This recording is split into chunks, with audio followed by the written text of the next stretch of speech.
വീട്ടിലിരുന്ന് സ്റ്റിച്ച് ചെയ്ത് വരുമാനം കണ്ടെത്തുന്ന ഒട്ടുമിക്ക ആൾക്കാരുടെ ഒരു വലിയ ആഗ്രഹം തന്നെയാണ് ഈ ഒരു ചെറിയ സംരംഭം കുറച്ചുകൂടെ വലുതാക്കണം, ഒരു ഷോപ്പൊക്കെ ഇടണം, സ്റ്റാഫിനെയൊക്കെ വെക്കണം, കുറച്ചുകൂടെയൊക്കെ ഡെവലപ്മെൻറ്റ്സ് ഒക്കെ കൊണ്ടുവരണം എന്നുള്ളതൊക്കെ. അപ്പോൾ ആദ്യം തന്നെ പറയട്ടെ, ഇതിൽ എനിക്കുണ്ടായ ഒരു അനുഭവമാണ് പറയുന്നത്. അപ്പോൾ ഈ വീഡിയോ നിങ്ങളുടെ ഇൻട്രസ്റ്റിങ്ങിൽ പെടുന്ന കാര്യമല്ല എന്നുണ്ടെങ്കിൽ സ്കിപ്പ് ചെയ്യാം. അല്ലാത്തവർ നിങ്ങൾക്കൊരു ഫ്രീ ടൈം നോക്കിയിട്ട് ഇതിരുന്ന് കേൾക്കാൻ വേണ്ടി ശ്രദ്ധിക്കുക. കേൾക്കാൻ ഞാൻ പറയാൻ കാരണം ഫുട്ടേജ് എന്ന് പറയുന്നത് റാൻഡമായിട്ട് ഞാൻ എടുത്തു വെച്ചിട്ടുള്ള കുറച്ച് ഫുട്ടേജസ് ആണ്. അപ്പോൾ ഈ വീഡിയോ ചെയ്യണോ വേണ്ടതെന്ന് ഞാൻ ഒരുപാട് ആലോചിച്ചു. പക്ഷേ ഞാൻ തീരുമാനിച്ച് ആർക്കെങ്കിലും പ്രയോജനപ്പെടുവാണെങ്കിൽ പ്രയോജനപ്പെട്ടോട്ടെ എന്ന്. അപ്പം ഞാൻ കാര്യത്തിലേക്ക് വരാം. ഈ 2025 എന്ന് പറയുന്ന ഒരു വർഷം എന്നെ ഒരുപാട് പാഠങ്ങൾ പഠിപ്പിച്ചൊരു വർഷമാണ്. ഇപ്പം നഷ്ടങ്ങൾ സംഭവിച്ചു, ഒരുപാട് ദുഃഖങ്ങളുണ്ടായി എന്നൊക്കെ പറയുന്നതിനേക്കാളും നല്ലത് അതൊക്കെ ഓരോ പാഠങ്ങളാണ്, ജീവിതത്തിൻ്റെ ഓരോ ചവിട്ടുപടികളാണ് എന്ന് വിശ്വസിക്കാനാണ് ഇപ്പം എനിക്കിഷ്ടം. ഓക്കെ, അപ്പോൾ അതൊക്കെ അവിടെ നിൽക്കട്ടെ. കാര്യം ഞാൻ പറയാം. അപ്പം ഡിഗ്രിയൊക്കെ തൊട്ടേ ഞാൻ ചെറിയ രീതിയിലൊരു ബിസിനസ് പോലെയൊക്കെ ചെയ്യുന്നുണ്ടായിരുന്നു. അപ്പം ഈ സ്റ്റിച്ചിങ്ങിൻ്റെ കാര്യത്തിലേക്ക് വരുമ്പോൾ എനിക്കൊരു പാർട്ട്ണർ പോലെ ഒരു ഫ്രണ്ടുണ്ട്. ആളെന്താ ചെയ്യാന്ന് വെച്ചാൽ ആൾ ഓർഡർ പിടിക്കും, ഞാനത് ചെയ്തു കൊടുക്കും. അപ്പോൾ ചെറിയ രീതിയിലാണ് ഇതൊക്കെ ഞാൻ ചെയ്തുകൊണ്ടിരുന്നത്. അപ്പോൾ ഞാൻ പറയുന്ന പേയ്മെൻറ്റ് എന്താണോ അത് ആൾ തരുമായിരുന്നു. അപ്പോൾ കൂടെ തന്നെ നമ്മൾ അത്യാവശ്യം അല്ലാതൊക്കെ ഓൺലൈനായിട്ടും ഓഫ്ലൈനായിട്ടും ഒക്കെ ഞാൻ സ്റ്റിച്ചിങ് ചെയ്യുമായിരുന്നു. യൂട്യൂബൊക്കെ ഒന്ന് ക്ലിക്കായ സമയത്ത് എനിക്ക് ഓർഡേഴ്സ് കുറച്ചുകൂടെ കാര്യമായിട്ട് വരാൻ തുടങ്ങി. അപ്പം എൻ്റെ കൊക്കിനൊതുങ്ങുന്ന പോലെയുള്ള വർക്കുകളായിരുന്നു ഞാൻ പിടിച്ചുകൊണ്ടിരുന്നത്. പിന്നെ ഓർഡേഴ്സ് കൂടാൻ തുടങ്ങിയപ്പോൾ എനിക്ക് മനസ്സിലായി, ഓക്കെ, കുറച്ചുകൂടെ ഡെവലപ്മെൻറ്റ്സ് വരുത്തണം, അടുത്ത സ്റ്റേജിലേക്ക് പോകണം, അപ്പോൾ ഒരു സ്റ്റാഫിനെയൊക്കെ ഹയർ ചെയ്യണം എന്നൊക്കെ എൻ്റെ മനസ്സിലുണ്ടായിരുന്നു. അപ്പം നിങ്ങളിൽ പലരും എന്നോട് ചോദിച്ചിട്ടുണ്ട്, ഫാമിലി, 3 കുഞ്ഞുങ്ങൾ, തയ്യൽ, ഇതെല്ലാം കൂടെ എങ്ങനെയാണ് മാനേജ് ചെയ്യുന്നത്. പലതും ഞാൻ കോംപ്രമൈസ് ചെയ്യേണ്ടി വന്നിട്ടുണ്ട്. പല നല്ല നല്ല മൊമെൻറ്റ്സ് എനിക്ക് നഷ്ടപ്പെട്ടിട്ടുണ്ട്, എൻജോയ് ചെയ്യാൻ പറ്റിയിട്ടില്ല. പക്ഷേ ഇതൊക്കെ ഇതിൻ്റെ ഒരു ഭാഗമായിട്ടായിരിക്കണം. ടൈമാണല്ലോ എല്ലാം. ടൈം പോയാൽ എല്ലാം പോയി. അപ്പം 3ാമത്തെ കുഞ്ഞിനെ പ്രഗ്നൻ്റ് ആയപ്പോഴത്തേന് എനിക്ക് മനസ്സിലായൊരു കാര്യമുണ്ട്, എന്നെക്കൊണ്ട് ഒറ്റയ്ക്ക് ഇത് പറ്റത്തില്ല, എനിക്കൊരു ഹെൽപ്പ് എന്തായാലും വേണമെന്നുള്ളത്. അപ്പോൾ എൻ്റെതായ രീതിയിൽ ഞാനൊന്ന് അന്വേഷിച്ചപ്പോഴത്തേനും പലരോടും ഞാൻ പല രീതിയിലും ചോദിച്ചപ്പോഴത്തേനും ചേച്ചി പഠിപ്പിച്ച് തരുവാണെങ്കിൽ ഞാൻ ചെയ്യാമെന്നാണ്. അപ്പോൾ എൻ്റെ ആവശ്യം എന്ന് പറഞ്ഞാൽ അതല്ലല്ലോ, അത്യാവശ്യം ഞാനില്ല എന്നുണ്ടെങ്കിലും വർക്ക് ചെയ്യാൻ പറ്റുന്ന ഒരാളായിരിക്കണം എന്നതായിരുന്നു എൻ്റെ റിക്വയർമെൻ്റ് എന്ന് പറയുന്നത്. അപ്പോൾ എൻ്റെ പ്രാർത്ഥന കേട്ടതുപോലെ ഒരു നോർത്ത് ഇന്ത്യൻ ചേട്ടനെ എനിക്ക് കിട്ടി വർക്കിന് വേണ്ടിയിട്ട്. അപ്പോൾ ആൾക്ക് ഞാൻ ട്രയൽ വർക്കൊക്കെ കൊടുത്തു, സംഭവം സെറ്റായി. പിന്നെ നമ്മൾ വർക്കൊക്കെ എടുക്കാൻ തുടങ്ങി. അപ്പോൾ എൻ്റെ കപ്പാസിറ്റിക്കും പുള്ളിയുടെ കപ്പാസിറ്റിക്കും ഒത്ത പോലെയാണ് ഞങ്ങൾ വർക്ക് പിടിച്ചുകൊണ്ടിരുന്നത്. അപ്പോൾ എന്താണോ ഉദ്ദേശിക്കുന്ന മോഡൽ, എന്താണോ മെഷർമെൻറ്റ്, അത് എഴുതി കൊടുക്കുക. അത് ക്ലീനായിട്ട് പുള്ളിക്ക് പറഞ്ഞു കൊടുത്തു കഴിയുമ്പോൾ ആൾ തന്നെ കട്ട് ചെയ്ത് സ്റ്റിച്ച് ചെയ്തൊക്കെ തരും. പിന്നെ എനിക്ക് കിട്ടുന്ന നേരത്ത് ഞാനും കട്ട് ചെയ്യും, സ്റ്റിച്ച് ചെയ്യും. അങ്ങനെയൊക്കെയായിരുന്നു ഞങ്ങൾ പോയിക്കൊണ്ടിരുന്നത്. അപ്പം ഞങ്ങൾ തമ്മിൽ പറഞ്ഞുറപ്പിച്ചൊരു റേറ്റിൻ്റെ ചാർട്ടുണ്ട്. ഇതനുസരിച്ചാണ് സാറ്റർഡേ ആകുമ്പോൾ, അതായത് ശനിയാഴ്ച ആകുമ്പോഴത്തേനാണ് പേയ്മെൻറ്റ് ചെയ്യാറ്. അത്രയും ദിവസം പുള്ളി എത്രയൊക്കെ വർക്ക് ചെയ്തിട്ടുണ്ടോ അതിനനുസരിച്ചുള്ള പേയ്മെൻറ്റ് നമ്മൾ എല്ലാ ആഴ്ചയിലും ശനിയാഴ്ച ദിവസം അവർക്ക് കൊടുക്കണം. അപ്പോൾ ഇതിൽ ഞാൻ പ്രത്യേകം ശ്രദ്ധിച്ചിരുന്ന ഒരു കാര്യം ഉണ്ടായിരുന്നു. ഞാനിത് പ്രത്യേകിച്ച് ആരോടും പറയാൻ പോയിട്ടില്ല. അതായത് ഞാനിങ്ങനെ ഒരു സ്റ്റാഫിനെ വെച്ചിട്ടുണ്ടെന്നുള്ള വിവരം ഞാൻ അധികം ആരോടും പറയാൻ പോയിട്ടില്ല. പക്ഷേ ഇത് എൻ്റെ ഡെലിവറി കഴിഞ്ഞ് കഴിഞ്ഞപ്പോഴത്തേനും ആൾക്കാരൊക്കെ നോക്കുമ്പോൾ വർക്ക് നടക്കുന്നുണ്ട്, ഈ കൊച്ച് റെസ്റ്റ് എടുക്കുന്നില്ലേ, അങ്ങനെ ഇങ്ങനെയൊക്കെ കുറേ സംസാരങ്ങളുണ്ടായി. അപ്പോഴാണ് എനിക്ക് ഇതിനെക്കുറിച്ച് പറയേണ്ടി വരുന്നത്. വലിയ കുഴപ്പമൊന്നുമില്ലാതെ കുറച്ച് നാളിങ്ങനെ മുന്നോട്ട് പോകുമായിരുന്നു. ഇനിയാണ് പ്രശ്നങ്ങളുടെ ഒരു ഘോഷയാത്ര അങ്ങോട്ട് നടന്നത്. അതായത് എന്നെ മെയിനായിട്ട് ഹെൽപ്പ് ചെയ്തുകൊണ്ടിരുന്ന ആ ചേട്ടൻ നാട്ടിലേക്ക് പോയി. പറയാമല്ലോ, ഇവരൊക്കെ നാട്ടിൽ പോയി കഴിഞ്ഞാൽ പിന്നെ മഷിയിട്ട് നോക്കിയാലും കിട്ടത്തില്ല. അവരായിട്ട് വിചാരിച്ച് അവരായിട്ട് തിരിച്ചു വന്നാലേ നമുക്ക് അവരെ കിട്ടുള്ളൂ, അല്ലെങ്കിൽ അവരവരുടെ പാട്ടിനങ്ങ് പോകും. പക്ഷേ എങ്കിൽ പുള്ളി എനിക്ക് പകരത്തിനൊരാളിനെ പരിചയപ്പെടുത്തിയിട്ടാണ് കേട്ടോ പോയത്. പക്ഷേ എനിക്ക് ആ സെയിം പ്രോസസ്സ് വീണ്ടും ചെയ്യേണ്ടി വന്നു. അതായത് സാമ്പിൾ ട്രയലൊക്കെ വെച്ച് നോക്കണമായിരുന്നല്ലോ, അതൊക്കെ വീണ്ടും ചെയ്യിപ്പിക്കേണ്ടി വന്നു. പക്ഷേ ഈ ഒരു സമയം എന്ന് പറയുന്നത് എൻ്റെ വർക്കിൻ്റെ ഒരു പീക്ക് ടൈം ആയിരുന്നേ. നല്ല വർക്ക് വന്നുകൊണ്ടിരുന്ന ഒരു സമയമായിരുന്നു അത്. പക്ഷേ എന്നാൽ കൂടെയും കുഴപ്പമില്ലാതൊക്കെ പുള്ളി ചെയ്ത് തന്നിട്ടുണ്ടായിരുന്നു. അപ്പോൾ ഓൾറെഡി മറ്റേ നോർത്ത് ഇന്ത്യൻ ചേട്ടൻ സ്റ്റിച്ച് ചെയ്ത് തന്ന ഒരു ഫിനിഷിങ്ങും ഫിറ്റിങ്ങും എല്ലാം എൻ്റെ കസ്റ്റമേഴ്സിന് എല്ലാവർക്കും ഇഷ്ടപ്പെട്ടിട്ടുണ്ടായിരുന്നേ. എല്ലാവരും വീണ്ടും വരാൻ തുടങ്ങിയായിരുന്നു. അപ്പോൾ അതായത് ഒന്നുകൊണ്ട് തന്നു, അവർക്ക് അതിൻ്റെ റിസൾട്ട് ഇഷ്ടപ്പെട്ടിട്ട് അവർ 2, 3 ഒക്കെ ആയിട്ട് വരാൻ തുടങ്ങി. അപ്പോൾ ഈ പുള്ളി സജസ്റ്റ് ചെയ്ത് തന്ന ആളുണ്ടല്ലോ, ആ പുള്ളി അത്യാവശ്യം നന്നായിട്ട് തന്നെ ചെയ്ത് തരുന്നുണ്ടായിരുന്നേ. അപ്പോൾ ഓരോരുത്തർക്കും ഓരോ കട്ടിങ്ങും ഓരോ സ്റ്റിച്ചിങ് മെത്തേഡും ഒക്കെ ഉണ്ട്. അപ്പോൾ അതൊന്നും ആരും മാറ്റാൻ പോകത്തില്ല. ഇപ്പോൾ എന്നോട് വന്നിട്ട് ഇങ്ങനെയല്ല അങ്ങനെ ചെയ്യുമെന്ന് പറഞ്ഞു കഴിഞ്ഞാൽ ചിലപ്പോഴേ ഞാനത് മാറ്റത്തുള്ളൂ. എനിക്കത് കംഫർട്ടബിൾ ആയിട്ടുണ്ടെന്നുണ്ടെങ്കിൽ ഞാൻ ആ മെത്തേഡ് മാറ്റത്തില്ല. പക്ഷേ എന്നാലും ഞാൻ ആരുടെയെങ്കിലും ബെറ്റർ ആണെന്ന് തോന്നുന്ന വേർഷൻസൊക്കെ ഞാനും ട്രൈ ചെയ്തിട്ട് എനിക്ക് സെറ്റായി കിട്ടുവാണെങ്കിൽ ഞാനത് കണ്ടിന്യൂ ചെയ്യും. ഇപ്പോൾ എൻ്റെ ഒരു കാര്യം പറയുകയാണെങ്കിൽ എൻ്റെ മൈൻഡ് ഓക്കെ അല്ല എന്നുണ്ടെങ്കിൽ എനിക്ക് പ്രോപ്പറായിട്ട് വർക്ക് ചെയ്യാൻ പറ്റത്തില്ല. ഇപ്പോൾ നമ്മളൊരു ഡ്രസ്സ് ചെയ്യുന്ന സമയത്ത് ആ ഡ്രസ്സ് അല്ലാതെ വേറെ എന്തെങ്കിലും നമുക്ക് ഇറിറ്റേറ്റിംഗ് ആയിട്ടുള്ള തോട്ട്സ് ഒക്കെ ഉണ്ടെന്നുണ്ടെങ്കിൽ നമുക്ക് ആ പ്രോപ്പറായിട്ട് അത് ചെയ്യാൻ പറ്റത്തില്ല. അപ്പോൾ ഇവിടെ എനിക്ക് സംഭവിച്ചത് എന്താണെന്ന് വെച്ച് കഴിഞ്ഞാൽ പിള്ളേർക്കൊക്കെ സുഖമില്ലാതായി. മൂത്ത മോന് ന്യൂമോണിയ വന്നു, പിന്നെ ഡെലിവറി, അത് കഴിഞ്ഞ് വീണ്ടും കുറച്ച് ദിവസം കഴിഞ്ഞപ്പോഴത്തേനും കുഞ്ഞു കൊച്ചിന് ന്യൂമോണിയൊക്കെ വന്നു. അപ്പോൾ നമുക്ക് ആ ഒരു മദർ ഗിൽട്ട് ഉണ്ടല്ലോ, അതായത് ഞാൻ പിള്ളേരെ നോക്കുന്നില്ലേ, അതല്ലെങ്കിൽ അവരെ ഞാൻ ടേക്ക് കെയർ ചെയ്യുന്നില്ലേ, ഇതൊക്കെ ഒരു സൈഡിൽ ഇങ്ങനെ പോകുന്നുണ്ട്. പിന്നെ ആൾക്കാർ നമുക്ക് തരുന്ന അളവിലധികമായിട്ടുള്ള പ്രഷർ. ആൾക്കാരെന്ന് ഞാൻ ഉദ്ദേശിച്ചത് കസ്റ്റമേഴ്സിനെ അല്ല കേട്ടോ. സത്യം പറയാൻ പോയിട്ട് പൂജിക്കണം എൻ്റെ കസ്റ്റമേഴ്സിന്.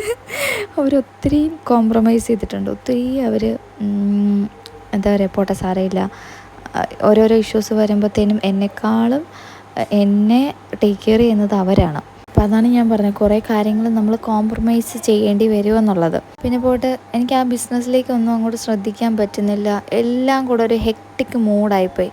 ത്രൂ ഔട്ട് ഈ 2025 തുടക്കം തൊട്ട് അവസാനം വരേക്കും ഒരുമാതിരി തലയ്ക്ക് പരിക്കുന്ന ഒരു സിറ്റുവേഷൻ. ഇടയ്ക്കും തലയ്ക്കൊക്കെ നമുക്ക് ചില പീസ് മൈൻഡൊക്കെ വരും. പക്ഷെ എന്നാലും ഭയങ്കരമായിട്ട് എന്നെ ഞാൻ തന്നെ പുഷ് ചെയ്താണ് എത്തിച്ചുകൊണ്ടിരുന്നത്. അപ്പം ഞാൻ ഈ ഹോസ്പിറ്റൽ സീനും ഒക്കെ ആയിട്ട് ഇരുന്ന സമയത്ത് കുറച്ച് ഹെക്ടിക് വർക്ക് നടക്കുന്ന ഒരു ടൈമായിരുന്നു. അതായത് മൂത്ത മോനെ ഈ പറയുന്ന പോലെ ന്യൂമോണിയൊക്കെ ആയിട്ട് അഡ്മിറ്റായി കിടന്ന സമയത്ത് നല്ല ഹെക്ടിക് വർക്ക് എനിക്ക് നടക്കുന്ന സമയമായിരുന്നു. അപ്പം ഞാൻ ഫുള്ളായിട്ട് ഈ വർക്ക് അത്രയും ഇന്നതാണ് ചെയ്യേണ്ടതെന്ന് പറഞ്ഞിട്ട് ഈ ചേട്ടന്മാരെ ഏൽപ്പിച്ചേച്ച് ഞാൻ ഹോസ്പിറ്റലിലേക്ക് പോയി. അപ്പോൾ നമുക്കവിടെ നോക്കി നിൽക്കാനൊന്നും പറ്റത്തില്ല. അവരവരുടെ ഇഷ്ടം പോലെ എന്താണോ അവർക്ക് തോന്നുന്നത് അതുപോലെ അളവ് ഏതാണ് പാറ്റേൺ അങ്ങനെയൊന്നും അവർ നോക്കിയിട്ടുണ്ടായില്ല. അവർക്ക് ഏതാണോ എളുപ്പം അങ്ങനെയാണ് അവർ ചെയ്തു വെച്ചത്. അപ്പോൾ ഇതിൽ ഇങ്ങനെ ഒരു പ്രശ്നം നടന്നിട്ടുണ്ട് എന്ന് പോലും ഞാൻ മനസ്സിലാക്കുന്നത് ഈ പ്രോഡക്റ്റൊക്കെ തിരിച്ച് കസ്റ്റമേഴ്സിൻ്റെ കയ്യിൽ എത്തുമ്പോഴാണ്. നമുക്ക് ജീവിതത്തിൽ പല സമയങ്ങളിലും തോന്നത്തില്ലേ, ഇന്ന് ലോകാവസാനം സംഭവിച്ചിരുന്നെങ്കിൽ, അതുപോലെ തന്നെ ഞാനങ്ങ് തട്ടിപ്പോയിരുന്നെങ്കിൽ, അങ്ങനെയൊക്കെ എനിക്ക് തോന്നിയ ചില ദിവസങ്ങൾ ഈ വർഷത്തിൽ കൂടുതലായിരുന്നു. പിന്നെ ഇതിൻ്റെ ഇടയ്ക്ക് സംഭവിച്ച വേറൊരു കാര്യം ഉണ്ടായിരുന്നു. അതായത് ഞാൻ പറഞ്ഞില്ലേ, ഞങ്ങളൊരു പർട്ടിക്കുലർ റേറ്റ് പറഞ്ഞ് ഫിക്സ് ചെയ്തിട്ടാണ് നമ്മൾ സ്റ്റാർട്ട് ചെയ്തിട്ടുണ്ടായിരുന്നത്. അപ്പോൾ ഇതിൻ്റെ ഇടയ്ക്ക് ഒരു സംഭവം ഉണ്ടായതെന്ന് വെച്ചാൽ ഇവർ റേറ്റ് കൂട്ടിയിട്ടുണ്ടായിരുന്നു. അതായത് നമ്മൾ ഓൾറെഡി പറഞ്ഞ് ഫിക്സ് ചെയ്തിട്ടുള്ള ഒരു എമൗണ്ടിൽ നിന്നും അവർ കുറച്ചുകൂടെ ചാർജ് കൂട്ടി. എന്നിട്ട് പറഞ്ഞു, ചേച്ചി ഞങ്ങൾക്ക് ഇതിനല്ല ഇത് ഇത്രയൊക്കെ കിട്ടും എന്നൊക്കെ എന്നോട് പറഞ്ഞു. അപ്പം ഞാൻ എൻ്റെ മനസ്സിൽ കസ്റ്റമേഴ്സിന് സാധനം കിട്ടട്ടെ, ഇപ്പം എനിക്കറിയാം ഞാനിടുന്ന എഫേർട്ടിൻ്റെ 100-1 പോലും എനിക്ക് കിട്ടുന്നില്ല. പക്ഷെ സാരമില്ല, അത് കസ്റ്റമേഴ്സിന് കറക്റ്റായിട്ട് സാധനം കിട്ടട്ടെ എന്നോർത്തിട്ടായിരുന്നു ഞാൻ ഈ പറഞ്ഞ റേറ്റും കാര്യങ്ങളും എല്ലാം സഹിച്ച് പിടിച്ച് നിന്നത്. അപ്പോൾ ശരിക്കും പറയുകയാണെങ്കിൽ വന്നത് എന്താണെന്ന് വെച്ചാൽ ഫിറ്റിംഗ് ഇഷ്യൂ വരുന്നു, പാറ്റേൺ ഇഷ്യൂ വരുന്നു, ടൈമിന് സാധനം കിട്ടുന്നില്ല. ഇതെല്ലാം പോരാഞ്ഞിട്ട് ഇവർ പറയുന്ന പൈസയും ഞാൻ കൊടുക്കേണ്ടതായിട്ട് വന്നു. അപ്പോൾ നമുക്കെന്ന് പറഞ്ഞാൽ കസ്റ്റമറിൻ്റെ സാറ്റിസ്ഫാക്ഷൻ ആണല്ലോ ബിസിനസ് എന്ന് പറയുന്നത്. അപ്പോൾ അത് പൂട്ടിക്കെട്ടും എന്നുള്ള പോലെ എത്തി.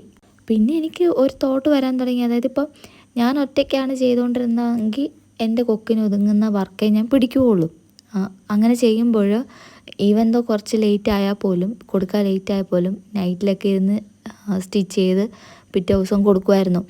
എന്തെങ്കിലും ഒരു മിസ്റ്റേക്ക് സംഭവിക്കുവാണെങ്കിൽ പോലും ഞാനത് കറക്റ്റ് ചെയ്തെടുക്കുമായിരുന്നു. അപ്പോൾ അത്രയ്ക്കുള്ളതൊക്കെ അതിനകത്ത് സംഭവിക്കുന്നുണ്ടായിരുന്നുള്ളൂ.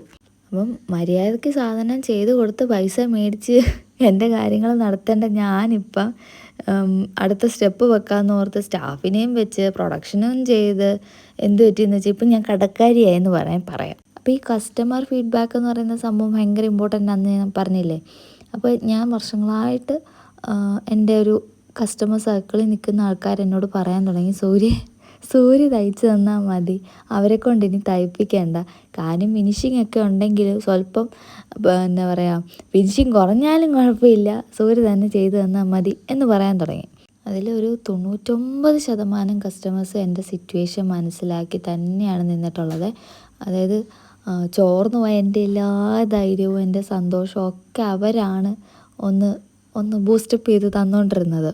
ഇപ്പം ഇതെല്ലാം നടക്കുമ്പോഴേ എൻ്റെ മനസ്സിലൊരു സംശയം പോലെ നിന്ന കാര്യം എന്താണെന്ന് വെച്ചാൽ, ഇത്രയും നാൾ നല്ല അടിപൊളിയായിട്ട് തയ്ച്ചുകൊണ്ടിരുന്ന ഒരാൾ ഒരു കംപ്ലൈൻറ്റോ കാര്യങ്ങളോ ഒന്നും ഫേസ് ചെയ്യേണ്ടി വന്നിട്ടുണ്ടായിരുന്നില്ല. ആ ഒരു പർട്ടിക്കുലർ ടൈം വരേക്കും. ഒരു സുപ്രഭാതത്തിലാണ് ഈ കണ്ട പ്രശ്നങ്ങളെല്ലാം ഉണ്ടാകുന്നത്. അതെന്തുകൊണ്ടാണെന്ന് ഞാൻ എപ്പോഴും ചിന്തിക്കുകയും ചെയ്യും. ഞാൻ അയാളുടെ അടുത്ത് ചോദിക്കാറുമുണ്ട് എന്താണ് പറ്റിയതെന്നുള്ളത് ക്യാഷ്വലായിട്ട്. പക്ഷെ ആളങ്ങനെ ഒരു പിടിയും വെളിയൊന്നും തരത്തില്ലായിരുന്നു. പുള്ളി പല പല ഉത്തരങ്ങളൊക്കെ ഇങ്ങനെ തരുമെന്നുണ്ടെങ്കിലും പക്ഷെ നമുക്കങ്ങോട്ട് കൺവീനിയൻ്റ് ആകുന്ന പോലെ, അല്ലെങ്കിൽ നമ്മൾ ആ ഉത്തരത്തിൽ സാറ്റിസ്ഫൈഡ് ആയിട്ടുള്ള പോലത്തെ ഒരു ആൻസറൊന്നും എനിക്ക് കിട്ടുന്നുണ്ടായിരുന്നില്ല. അപ്പം ഞാൻ ഈ പുള്ളിയുടെ ഭാര്യയായിട്ടൊക്കെ സംസാരിക്കുമായിരുന്നേ. വർക്കിൻ്റെ കാര്യമൊന്നുമല്ല, ഹിന്ദി പ്രദൂഷണങ്ങളായിരുന്നു ഞങ്ങളുടെ മെയിൻ. അങ്ങനെ ഞങ്ങളൊരു ക്യാഷ്വൽ ടോക്കിൻ്റെ ഇടയിൽ പുള്ളിക്കാരത്തിയാണ് എന്നോട് പറയുന്നത്, ചേച്ചി വീട്ടിലൊരു ചേട്ടനെ ഇടയ്ക്ക് കാണാറില്ലേന്ന് ചോദിച്ച്. അപ്പോൾ ശരിയാണ്, ആളുടെ വീട്ടിലിടയ്ക്ക് ഒരു പുള്ളീനെ ഞാൻ കാണുമായിരുന്നേ. പക്ഷെ അത് ആരാന്നോ എന്നാന്നൊന്നും ഞാൻ ചോദിക്കാൻ പോയിട്ടില്ല, നമുക്കതിൻ്റെ ആവശ്യമില്ലല്ലോ. അപ്പോൾ ആ പെണ്ണെന്നോട് പറഞ്ഞത്, നമ്മളാ തയ്ക്കുന്ന പയ്യനും ഈ ചേട്ടനും തമ്മിലൊരു നല്ലൊരു ബോണ്ടുണ്ട്, നല്ല ഫ്രണ്ട്ഷിപ്പുണ്ട്, ഭയങ്കര കടപ്പാടുള്ള ഒരു മനുഷ്യനാണ്, ഇവന് അത്യാവശ്യം ഹെൽപ്പൊക്കെ ചെയ്തിട്ടുള്ള ഒരാളാണെന്ന് പറഞ്ഞു. അങ്ങനെ ആൾ പറഞ്ഞു വന്നപ്പോഴാണ് ഈ പുള്ളി ഒരു ടൈലറാണെന്നും ഇവനെ ക്യാൻവാസ് ചെയ്യാനുള്ള എല്ലാവിധ തന്ത്രങ്ങളും പുള്ളി ഒരുക്കുന്നുണ്ട് എന്നും. അപ്പോൾ ആ പുള്ളി കൊടുത്ത കുറേ ഓഫർ അവൻ അക്സെപ്റ്റ് ചെയ്യേണ്ടതായിട്ടുള്ളത് കൊണ്ടും എന്നെ ഒഴിവാക്കേണ്ടതായിട്ടുള്ളത് കൊണ്ടുമാണ് അവൻ ഇത്രയും ശ്രമിച്ചത്. ഇത്രയൊന്നും ശ്രമിക്കേണ്ട ഒരു കാര്യമില്ലായിരുന്നു, നേരെ മുഖത്തൊക്കെ അങ്ങ് പറഞ്ഞാൽ മതിയായിരുന്നു. അപ്പോൾ ഇതുപോലും ഞാൻ അറിയുന്നത് ആ കൊച്ച് ഹോസ്പിറ്റലിലൊക്കെ അഡ്മിറ്റായിട്ട് ഞാനിങ്ങനെ തിരക്കി ചെന്ന് കഴിഞ്ഞപ്പോഴത്തേനും വിശേഷമൊക്കെ ചോദിച്ച് വന്നപ്പോഴാണ് ആൾ പറയുന്നത് പോലും. അപ്പോൾ ഏറ്റവും ലാസ്റ്റായിട്ട് ഒരു ഇഷ്യൂ വന്നു കഴിഞ്ഞപ്പോഴത്തേനും ഞാൻ ഓർത്ത് എന്തായാലും ഇനിയിപ്പോൾ വർക്ക് ചെയ്യേണ്ട, ആളിനെ കൊണ്ട് ചെയ്യിക്കേണ്ട, ഞാൻ തന്നെ ഇതൊക്കെ ഡീൽ ചെയ്തോളാം എന്ന് ഞാൻ തീരുമാനിച്ചിട്ട് ഞാൻ ചെന്നിട്ട് ബാക്കി ആളുടെ കയ്യിൽ, ഇപ്പോൾ ഞാൻ പറഞ്ഞില്ലായിരുന്നോ ഞാൻ മെറ്റീരിയൽ അങ്ങ് കൊടുക്കും, എന്നിട്ട് പാറ്റേണും കാര്യങ്ങളൊക്കെ പറഞ്ഞ് ഏൽപ്പിച്ചിട്ട് ചെയ്ത് കഴിയുമ്പോഴത്തേനും ഞാൻ പോയി കളക്ട് ചെയ്യുമോ അല്ലെങ്കിൽ ആളിനെ വിട്ട് തന്നെ കൊറിയർ ചെയ്യിക്കുകയൊക്കെയാണ് ചെയ്തുകൊണ്ടിരുന്നത്. അപ്പം ഞാൻ നോക്കി നിൽക്കുമ്പോൾ ചെയ്യുന്ന വർക്കെല്ലാം നന്നായിട്ട് കിട്ടും നമുക്ക്, പക്ഷെ ഞാൻ മാറുമ്പോഴത്തേന് പണിയും കിട്ടും. അപ്പോൾ എനിക്ക് എപ്പോഴും ഇങ്ങനെ നോക്കി നിൽക്കാനും പറ്റത്തില്ലല്ലോ. അപ്പോൾ അതിലും നല്ലത് ഞാൻ തന്നെ ചെയ്യുന്നതല്ലേ എന്നോർത്ത്. ഈവൻ നമ്മൾ ചിലപ്പോൾ സൈസ് ചാർട്ട് ബേസ് ചെയ്തിട്ട് ഓർഡർ എടുക്കുമല്ലോ, അപ്പോൾ ഈ സ്മോൾ സൈസ് വേറെ ഏതെങ്കിലും സൈസിലൊക്കെ അടിക്കും, എന്നുവെച്ചാൽ പറയുന്നതേ അല്ല ചെയ്യുന്നത്. അങ്ങനെയൊക്കെ മൊത്തത്തിൽ നമ്മളെ കൊണ്ടങ്ങ് പറയിപ്പിക്കും, വേണ്ട നിർത്താം, അങ്ങനെ ഒരിത്. ചിലരങ്ങനെയാണല്ലോ, നമ്മളോട് നേരിട്ട് പറയാൻ പാടില്ലാത്ത കാര്യങ്ങളൊക്കെ അവർ ക്ലൂ തരിക എന്ന് പറഞ്ഞാൽ നമ്മളെ ടോർച്ചർ ചെയ്യിക്കുന്ന പോലെ. അപ്പോൾ ആ ടോർച്ചർ സഹിക്കാൻ മേലാന്നിട്ട് നമ്മൾ എന്താണോ അവരുടെ ഉദ്ദേശം അതങ്ങ് നടക്കും. അപ്പോൾ ഞാൻ പറഞ്ഞില്ലേ, കുറച്ച് ക്ലോത്ത് ഓൾറെഡി ആളുടെ കയ്യിലുണ്ട്, കുറച്ചൊക്കെ ഞാൻ പോയി കളക്ട് ചെയ്തിട്ടുണ്ടായിരുന്നു. പക്ഷേ ചില സാധനങ്ങൾ അവർക്ക് കൊടുത്തത് തിരിച്ച് മേടിക്കാൻ വേണ്ടിയിട്ട് ഞാൻ ചെന്നപ്പോൾ അവരവിടെ ഇല്ല. അപ്പോൾ വിളിച്ച് കഴിഞ്ഞപ്പോൾ ഇവൻ്റെ ബ്രദർ അവിടെയുണ്ട്. അപ്പോൾ ഇരിക്കുന്ന സ്ഥലമൊക്കെ എനിക്കറിയാം, അപ്പോൾ അത് എടുത്തോളാൻ പറഞ്ഞു. അപ്പോൾ ഞാൻ പറഞ്ഞ മറ്റേ ടൈലർ അയാൾ അവിടെ ഉണ്ടായിരുന്നേ. പുള്ളിയുടെ മുഖത്താണെന്നുണ്ടെങ്കിൽ ഒരു ഭയങ്കര സന്തോഷവും എന്താ പറയുക, അതേപോലെ തന്നെ ഒരു വൈരാഗ്യത്തോടെയൊക്കെയാണ് ആളെന്നെ നോക്കിക്കൊണ്ടിരുന്നത്. ആ പുള്ളീനെ ഞാൻ അവിടെ വെച്ചല്ലാതെ വേറെ എവിടെയും വെച്ച് കണ്ടിട്ടുമില്ല. ആളിനെ കുറിച്ചോട്ട് എനിക്ക് വേറെ യാതൊരുവിധ അറിവുമില്ല. അപ്പം ഞാൻ ആ സാധനങ്ങളെല്ലാം കളക്ട് ചെയ്തിട്ട് അവിടെ നിന്ന് ഇറങ്ങിയ സമയത്ത് ആ പുള്ളി എന്നോട് ചോദിക്കുകയാണേ, ഇയാൾക്ക് ഇയാളുടെ പിള്ളേരെ നോക്കി കെട്ടിയനെ നോക്കി വീട്ടിലിരുന്ന് വല്ലതും തയ്ച്ചാൽ പോരെ, എന്തിനാണ് ഈ ബിസിനസ് എന്നൊക്കെ പറഞ്ഞുകൊണ്ട് ഇറങ്ങുന്നത്, ഈ പരിപാടിക്കൊക്കെ വേറെ ആണുങ്ങളുണ്ടല്ലോ. അങ്ങനെ നല്ല നല്ല കുറേ മോട്ടിവേഷൻസ് പുള്ളി എനിക്ക് അങ്ങോട്ട് തന്നു. ആ സമയത്ത് എൻ്റെ മൈൻഡിൽ വന്നത് ഇത്രയേ ഉള്ളൂ, ചേട്ടൻ്റെ കാര്യം നോക്കി, ഞാൻ എൻ്റെ കാര്യം നോക്കിക്കോളാം എന്നും പറഞ്ഞുകൊണ്ട് ഞാൻ എൻ്റെ തിങ്സുമായിട്ട് അവിടെ നിന്ന് ഇറങ്ങി. പുള്ളി ചൊറിഞ്ഞു വിട്ടത് എൻ്റെ സിറ്റുവേഷനെ മാത്രമല്ല, എൻ്റെ ഈഗോയിനെയും കൂടെയാണ്. നമ്മൾ എങ്ങനെയെങ്കിലുമൊക്കെ അടുക്കളയിൽ നിന്ന് അരങ്ങത്തേക്ക് വരാം അല്ലെങ്കിൽ ഇറങ്ങാം എന്നൊക്കെ നമ്മുടെ മാക്സിമം ആയിട്ട് നോക്കുമ്പോഴും ഒരു പരിചയമില്ലാത്ത ആൾക്കാർ പോലും അതിന് വേണ്ടിയിട്ട് ഇത്രയും കഷ്ടപ്പെടുമെന്ന് ഞാൻ ഒരിക്കലും വിചാരിച്ചിട്ടില്ലായിരുന്നേ. അപ്പം ഇത്രയും ഞാൻ കൂളായിട്ട് പറയുമ്പോൾ പോലും ശരിക്കും പറയുകയാണെങ്കിൽ ഈ വോയിസ് ഓവർ കൊടുക്കുന്നതിൻ്റെ ഒരു 1.5 മണിക്കൂർ മുന്നേ തന്നെ നല്ല ഒന്നാന്തരം കരച്ചിൽ പാസ്സാക്കിയിട്ടാണ് ഞാൻ ഈ വീഡിയോ ചെയ്യാം എന്ന് പോലും ഞാൻ തീരുമാനിക്കുന്നത് തന്നെ. അതേപോലെ തന്നെ സ്റ്റിച്ചിങ്ങിൻ്റെ കാര്യത്തിൽ മാത്രമല്ല, വേറെയും കുറച്ച് കാര്യങ്ങളിൽ ഞാൻ കടുത്ത ചില തീരുമാനങ്ങളും കൂടി എടുത്തിട്ടുണ്ട്. പോകെ പോകെ നിങ്ങൾക്ക് വീഡിയോസിനകത്ത് എവിടെയെങ്കിലുമൊക്കെ ആയിട്ട് അത് ക്ലിയർ ആവുമായിരിക്കും. അപ്പോൾ ഇപ്പോഴത്തെ ഒരു കറണ്ട് സിറ്റുവേഷൻ എന്ന് പറഞ്ഞാൽ ഞാൻ നേരത്തെ പറഞ്ഞില്ലായിരുന്നു, ആദ്യമേ എന്നെ ഹെൽപ്പ് ചെയ്തുകൊണ്ടിരുന്ന ബായി പുള്ളി നാട്ടിൽ പോയിട്ടുണ്ടായിരുന്നെന്ന് പറഞ്ഞില്ലേ, ആൾ തിരിച്ച് വന്നിട്ട് ഇപ്പോഴാണ് എന്നെ വിളിക്കുന്നത്.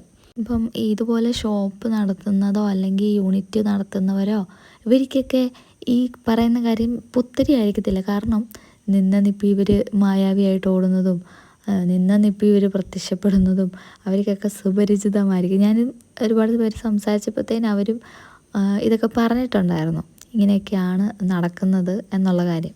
ഇപ്പം നിങ്ങൾക്കൊരു തോട്ട് വരുമായിരിക്കും, ഇപ്പം നമ്മുടെ നാട്ടിൽ തന്നെ ഉള്ള ആൾക്കാരെ വെച്ചാൽ പോരെ, എന്തിനാണ് ഇത്ര റിസ്ക് ഒക്കെ എടുക്കുന്നത് എന്നൊരു ചിന്ത വന്നേക്കാം. അപ്പോൾ ഇതിനകത്ത് നമ്മൾ മനസ്സിലാക്കേണ്ട 1-2 കാര്യങ്ങളുണ്ട്. കട്ടിങ്ങും സ്റ്റിച്ചിങ്ങും ഒരേപോലെ അറിയാവുന്ന ഒരാൾ ഒരിക്കലും മറ്റൊരു ടൈലറിൻ്റെ അടുത്ത് വർക്കിന് പോകത്തില്ല. അവർ മോസ്റ്റ്ലി അവരായിട്ടൊരു സെറ്റപ്പൊക്കെ ചെയ്തിട്ടായിരിക്കും ചെയ്യുന്നുണ്ടാവുക തന്നെ. പക്ഷേ ചിലരങ്ങനെ പോകുന്നവരും ഉണ്ട്, അവരൊന്നും ഞാൻ ഇതുമായിട്ട് പറയുന്നതല്ല. പക്ഷെ കൂടുതൽ പേരും സ്വന്തമായിട്ട് തന്നെ ചെയ്യുന്നവരായിരിക്കും.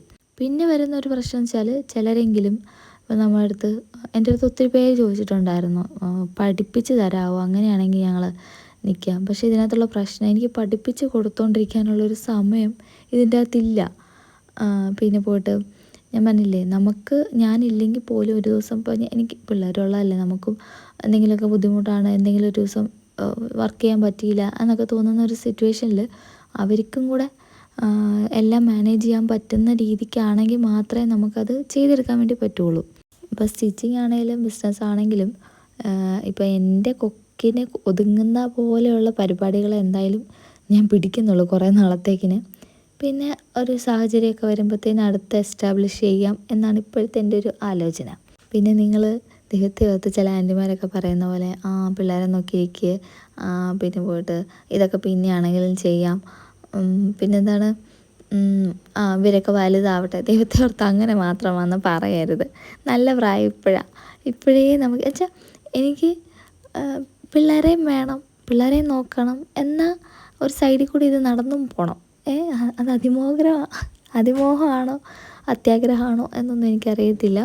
അപ്പം എന്താണെന്ന് വെച്ച് കഴിഞ്ഞാൽ എനിക്കൊരു റിഗ്രറ്റ് തോന്നരുത്, ഞാനൊന്നും ചെയ്യുന്നില്ലല്ലോ. അതുമല്ലെങ്കിൽ എൻ്റെ ആവശ്യങ്ങൾക്ക് ഞാൻ വേറൊരാളെ ഡിപ്പെൻഡ് ചെയ്യേണ്ടി വരരുത്. ചെറിയ രീതിയിലൊക്കെ ഡിപ്പെൻഡ് ചെയ്യാം, കുഴപ്പമില്ല. എന്നാലും ഫുള്ളായിട്ട് ഡിപ്പെൻഡ് ചെയ്യുമ്പോഴത്തേനും അതൊരു പ്രശ്നം തന്നെയാണ്. അപ്പം ആ പ്രശ്നം ഫേസ് ചെയ്യുന്ന വഴിക്ക് ഇത് കേൾക്കുമ്പോഴത്തേനും അത് മനസ്സിലാവും. അപ്പോൾ ഇത്രയും ഞാൻ പറഞ്ഞത് എന്താണെന്ന് വെച്ചാൽ, നിങ്ങളെ പലരും ഇപ്പോൾ അടുത്തൊരു സ്റ്റെപ്പ് വെക്കാം അല്ലെങ്കിൽ അടുത്തൊരു ഘട്ടത്തിലേക്ക് പോകാം എന്ന് ചിന്തിച്ചിരിക്കുന്ന ഒരാളായിരിക്കും. അപ്പം ഞാൻ ഇതിലേക്ക് ഇറങ്ങിത്തിരിക്കുമ്പോൾ പോലും എനിക്ക് ഇതിനകത്ത് ഇങ്ങനൊരു പ്രശ്നമുണ്ട് അല്ലെങ്കിൽ ഇങ്ങനൊരു പ്രശ്നമുണ്ടാവാം എന്നെനിക്ക് വലിയ ധാരണയില്ല. അഥവാ അങ്ങനെ ഉണ്ടായാൽ അതെങ്ങനെ ഹാൻഡിൽ ചെയ്യണം ഇതൊന്നും എനിക്കറിയത്തില്ല. എന്തോ ഇപ്പോഴും എനിക്ക് അതിനെക്കുറിച്ച് അത്ര ക്ലാരിറ്റിയും വന്നിട്ടില്ല, എങ്ങനെ ഇത് ഹാൻഡിൽ ചെയ്യേണ്ടി വരും എന്നുള്ളത്. അപ്പം ഞാൻ പറഞ്ഞില്ലേ, ഒരു ഫ്രണ്ടും ഞാനും ചേർന്നിട്ട് നമ്മൾ 2 പ്രൊഡക്ഷൻ്റെ പോലെ സപ്പോർട്ടൊക്കെ ചെയ്തായിരുന്നു നിന്നിട്ടുണ്ടായിരുന്നത്. അപ്പോൾ അതുമെല്ലാം ഞാൻ പറ്റുകയില്ല എന്ന് പറഞ്ഞ് ആൾക്ക് തന്നെ ഞാനതെല്ലാം തിരികെ കൊടുക്കേണ്ടി വന്നു. അപ്പോൾ എന്നെക്കൊണ്ട് ഇത് ഹാൻഡിൽ ചെയ്ത് പോകാൻ പറ്റാത്തതിൻ്റെ കാര്യം നിങ്ങൾക്കറിയാമായിരിക്കുമല്ലോ, പിള്ളേരൊക്കെ ഉള്ളപ്പോൾ നിങ്ങൾക്കറിയാം. നമുക്ക് മറ്റേത് 1 മണിക്കൂർ 1.5 മണിക്കൂറൊക്കെ കിട്ടുവാണെങ്കിൽ നമ്മൾ ഒരു ചുരിദാർ ഫുൾ അടിച്ച് തീർക്കും. ഇപ്പം എന്ന് പറഞ്ഞാൽ ഒരു ചുരിദാർ തയ്ച്ച് വരണമെങ്കിൽ തന്നെ ഒന്ന് പകുതി അടിക്കുമ്പോഴേക്കും അടുത്ത വിളി വരും. അപ്പോൾ നമ്മൾ എണീറ്റ് പോവും, കണ്ടിന്യൂറ്റി കിട്ടുന്നില്ല, സമയം കിട്ടുന്നില്ല.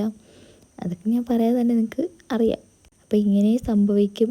പണി മസ്റ്റായിട്ട് അറിഞ്ഞിരിക്കണം. ഏതെങ്കിലും ഒരു സാഹചര്യത്തിൽ നമ്മുടെ കയ്യിൽ നിന്ന് പോകുമ്പോഴത്തേനും നമ്മൾക്കെങ്കിലും ഇറങ്ങിത്തിരിക്കാൻ പറ്റണമല്ലോ. ഇപ്പോൾ ഇന്ന് വന്നില്ല, പക്ഷേ ഇന്നൊരു കസ്റ്റമറിന് സാധനം കൊടുക്കാനുണ്ട്, സ്റ്റാഫ് വന്നിട്ടില്ല, നമുക്ക് പണി അറിയാമെന്നുണ്ടെങ്കിൽ നമുക്കത് ചെയ്ത് കൊടുക്കാൻ പറ്റും. അപ്പോൾ എൻ്റെ സ്വപ്നങ്ങളൊന്നും ഞാൻ നിർത്തിയിട്ടില്ല, നിർത്താനായിട്ട് ഉദ്ദേശവും ഇല്ല. പക്ഷേ ഇപ്പോഴത്തേക്ക് ചെറിയൊരു കോമ ഇട്ട് വെച്ചേക്കുവാണ്. വേറെ ഒന്നുമല്ല, ഞാനൊന്ന് മെൻ്റലി എങ്കിലും സ്റ്റേബിൾ ആവണം. അപ്പം ഞാൻ പറഞ്ഞില്ലേ, ഈ 2025 ഫിസിക്കലി മെൻ്റലി ഫിനാൻഷ്യലി ഒക്കെ ഞാൻ അൺസ്റ്റേബിൾ ആയിട്ടുള്ളൊരു കണ്ടീഷനാണ്. ഈ സമയത്ത് എനിക്ക് ശരിക്കും പറഞ്ഞാൽ താങ്ക്സ് പറയാനുള്ളത് എൻ്റെ ഒരു സെറ്റ് ഓഫ് കസ്റ്റമേഴ്സ് ഉണ്ട്.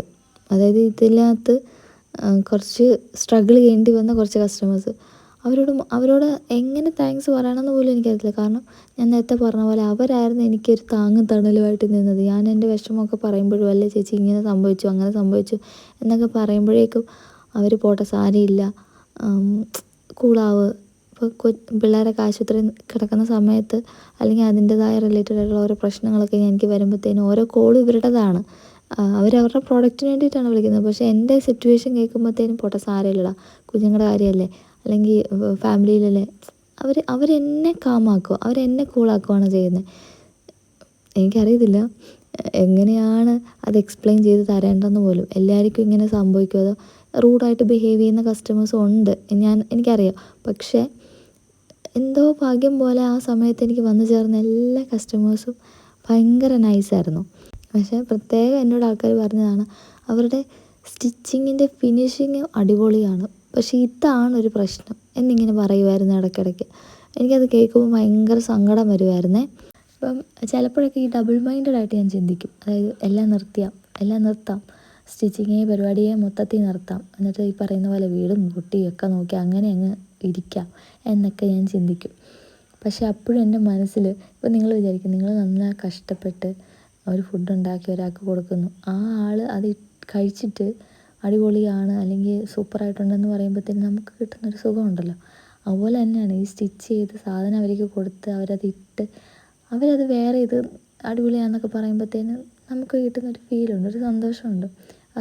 അതൊരു വല്ലാത്തൊരു ഹരം പിടിച്ചൊരു സംഭവമാണ്. അപ്പം ഞാൻ ഉദ്ദേശിക്കുന്നത് ഇത്രയേ ഉള്ളൂ കേട്ടോ. അതായത് മൊത്തത്തിൽ നിർത്തുമല്ല, പക്ഷേ എന്നെക്കൊണ്ട് പറ്റുന്ന പോലെയൊക്കെ ഞാൻ വർക്ക് ചെയ്യുന്നുണ്ട്, ഇപ്പോഴും ചെയ്യുന്നുണ്ട്. പിന്നെ എൻ്റെ ലിമിറ്റേഷൻസ് അറിഞ്ഞ് അതനുസരിച്ച് നേരത്തെ ചെയ്ത പോലെ പ്ലാൻ ചെയ്തൊക്കെ ചെയ്യാനാണ് ഞാനിപ്പോൾ ഉദ്ദേശിക്കുന്നത്. ഇപ്പോൾ കുറേ നാളായിട്ട് ഞാൻ വീഡിയോസൊന്നും ചെയ്യുന്നേ ഉണ്ടായിരുന്നില്ല. ഞാൻ കുറേ വീഡിയോ പ്രിപ്പയർ ചെയ്ത് അപ്ലോഡ് ചെയ്തൊക്കെ ഇട്ടിട്ടുണ്ടായിരുന്നു. അതൊക്കെയാണ് മോസ്റ്റ്ലി നിങ്ങൾ ഇത്രയും നാളൊക്കെ കണ്ടിട്ടുള്ളത്. കാരണം എനിക്ക് വീഡിയോ എടുക്കാനോ അതിനകത്തൊന്ന് സംസാരിക്കാനോ പോലും ഉള്ളൊരു മൂഡേ ഉണ്ടായിരുന്നില്ല. എന്തായാലും ഇപ്പോൾ കുറച്ചുകൂടെയൊക്കെ ഓക്കെ ആയി വന്നിട്ടുണ്ട് ഞാൻ. അപ്പോൾ അടുത്തൊരു വീഡിയോ ആയിട്ട് ഞാൻ വേഗം വരാം കേട്ടോ. ടാറ്റാ.